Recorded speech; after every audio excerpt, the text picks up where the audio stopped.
Have you checked your house for radon gas? So I was always told to check, and I never really took it serious because I was like, whatever. And then going through my builder's license, come to find out it's actually pretty bad. So I decided to do a test, and I figured some stuff out, and I needed to get it mitigated. But what is radon gas? So it's pretty much a gas that's naturally occurring around us, right? And it causes lung cancer at certain levels. It's odorless, colorless. You don't even know it's there.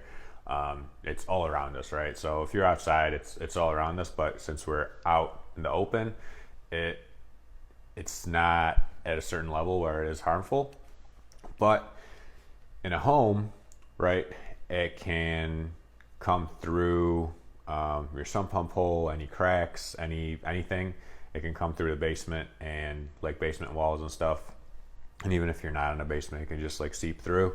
And if you don't open your windows all the time or whatever, the levels can build up, right? So essentially, all you do for testing, it's simple. You just have like this little packet that comes through, and you take it out of its foil, you set it somewhere, and you don't open any windows or anything, and you let it sit there for, I forget how long, 2-3 days I think it was. And then you take it, put it in a sealed package, and you send it to a lab, and then they test it, right? And I think all that there's in there is like some carbon stuff that absorbs that stuff. So anyway, you send it out, and then they get your report telling you how much, like what level of radon is in your house, right? So there's safe levels and not safe levels, right? Being in Michigan, we're on like the lower spectrum, right? There's a lot of different areas that are worse, but Oakland is higher than like Macomb, for example, right? So like I said, testing is super simple. It's only like, I don't know, $10, $15, $20. It's super, super simple and super easy to test. And it's kind of crazy because if it's 0.5, and I think it's like parts per million or whatever they count it as, it counts as like smoking a cigarette per day and taking 20 x-rays per year. And then when you get, I don't know if these are like real, it's just, I saw it on the internet, but it does kind of go like that.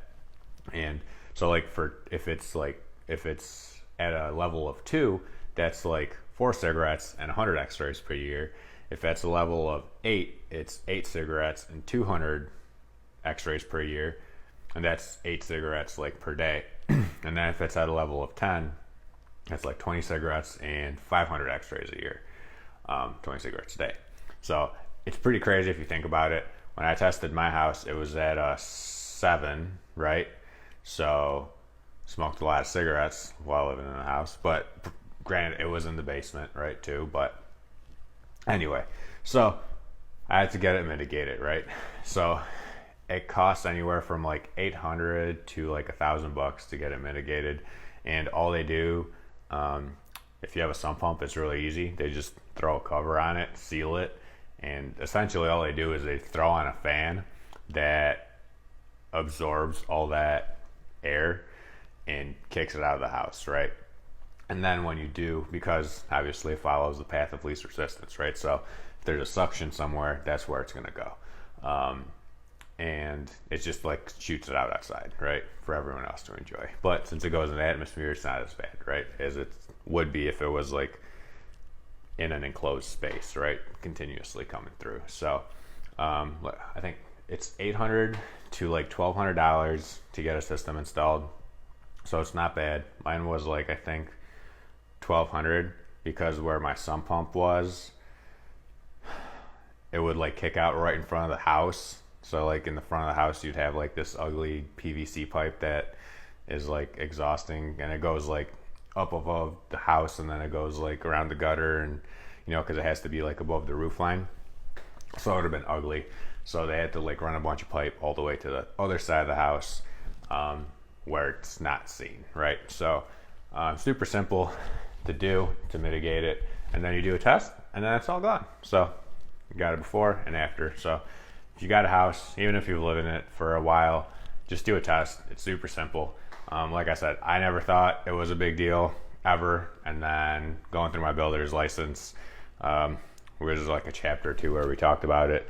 And I was like, oh, this stuff's like pretty bad. And I'm pretty sure I bought that test like 5 years ago when I moved into this house, and I never did it because I was like, it's fine, it's whatever, right? So I encourage you to get one of them radon tests, run it, and send it out. Like I said, it's super cheap, and it's peace of mind if there's nothing there, and then if there is, it's pretty cheap to actually rectify the issue, right? And if you don't have a sump pump, then there's like different ways they can do it, but it's easier if you have a sump pump, I think. But anyway, hopefully this video helped, and if you have any questions, feel free to ask me, and I'll put a link to a radon test below if you want to get one done. And yeah, just let me know if you have any questions, and I'll see you on the next one.